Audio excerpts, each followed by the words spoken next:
চায়ের দোকানের আড়ালে মাদকের কারবার। গোপন সূত্রে খবর পেয়ে মালবাজারের ডেলি মার্কেট এলাকা থেকে বিপুল পরিমাণ নিষিদ্ধ কফ সিরাপ ও নেশার সামগ্রী ও ট্যাবলেট উদ্ধার করল মালবাজারের সাদা পোশাকের পুলিশ। শনিবার বিকেলে আচমকায় মালবাজারের সাদা পোশাকের পুলিশ ঘড়িমোড় থেকে একটু এগিয়ে একটি হোটেলে অভিযান চালায়। হোটেল ব্যবসার আড়ালে সেই ব্যবসায়ী নিষিদ্ধ কফ সিরাপ এবং নেশার সামগ্রী ট্যাবলেট বিক্রি করত বলে অভিযোগ। মাল থানা সূত্রে জানা গেছে, সাদা পোশাকের পুলিশ বহুদিন ধরেই এই এলাকায় অনুসন্ধান করছিল। কখনো চায়ের দোকান থেকে বা কখনো পানের দোকানে দাঁড়িয়ে থেকে নজরদারি চালানো হচ্ছিল। তার ভিত্তিতেই আজ বিকেলে সেই হোটেল ব্যবসায়ীর কাছ থেকে প্রাথমিকভাবে কিছু পরিমাণ নেশার সামগ্রী উদ্ধার করা হয়। পরবর্তীতে সেই ব্যবসায়ীকে জিজ্ঞাসাবাদ করার পর রাতে পুনরায় অভিযান চালানো হয় ব্যবসায়ীর দোকানে।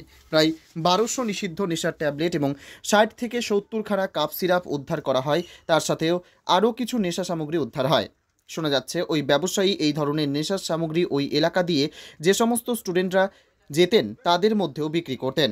ওই এলাকার অন্যান্য ব্যবসায়ীরা জানাচ্ছেন, এই ধরনের ঘটনা অত্যন্ত নিন্দনীয় এবং আমাদের ব্যবসায়িক পরিবেশকে নষ্ট করছে। আমরা চাই উচিত শাস্তি হোক, কারণ এর আগেও ওই ব্যবসায়ী নাকি এই ধরনের অভিযোগে গ্রেপ্তার হয়েছিল।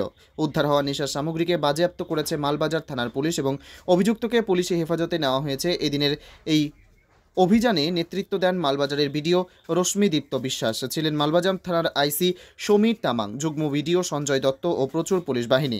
যেখানে দিনে দিনে যুবক সমাজের মধ্যে নেশার প্রতি ঝোঁক বেড়ে যাচ্ছে, সেই জায়গায় মালবাজার পুলিশের এই ধরনের সাফল্যকে বাহবা দিচ্ছে মালবাজারের সাধারণ মানুষ।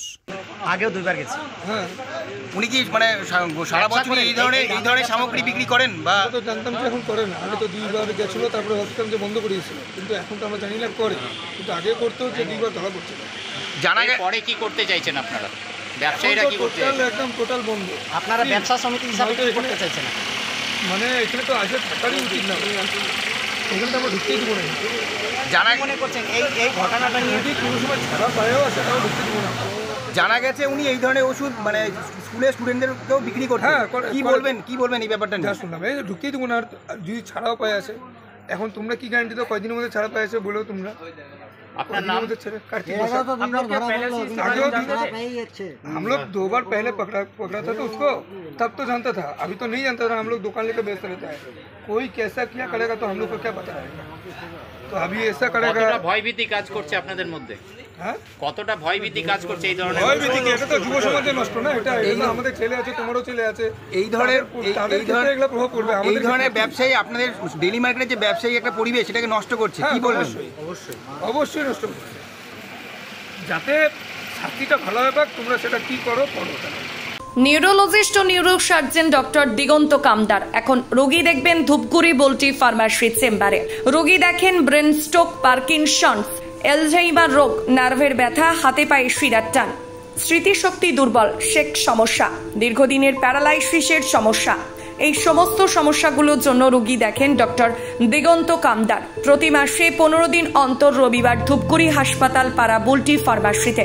নিউরোলজিস্ট ও নিউরো সার্জন ডক্টর দিগন্ত কামদার, MBBS, MRCS। তিনি এখন শিলিগুড়ির ফন্ট হিল হাসপাতালের সঙ্গে যুক্ত। তিনি এখন বসবেন ধূপগুড়ির বুলটি ফার্মাসিতেও। আমি তো জানি না, জানতাম তো তাহলে তো আমি নামে ধরে না। आप लोग बोला हम दुकान बंद करके दिया, आप लोग आया गेट खोलने के बोला, फले माल का उड़न जहाँ से आया है? बोलिए आप माल खा तो अभी शाम को भी तो एक बार आके अरेस्ट तो ना मेरे टाइम में ना शाम के टाइम में आपका घर से एक बार जब पकड़ा था पुलिस ने तो उनके हाथ में भी तो सामान था। सामान के साथ नहीं पकड़ा गया। आपके घर पे जब पुलिस रुका है, आपको परमिशन लेकर रुका है, इससे पहले तो पुलिस नहीं गया था। आपका नाम क्या है? आपका नाम क्या है? हमारा नाम अब रहने दी, हमारा नाम नहीं है।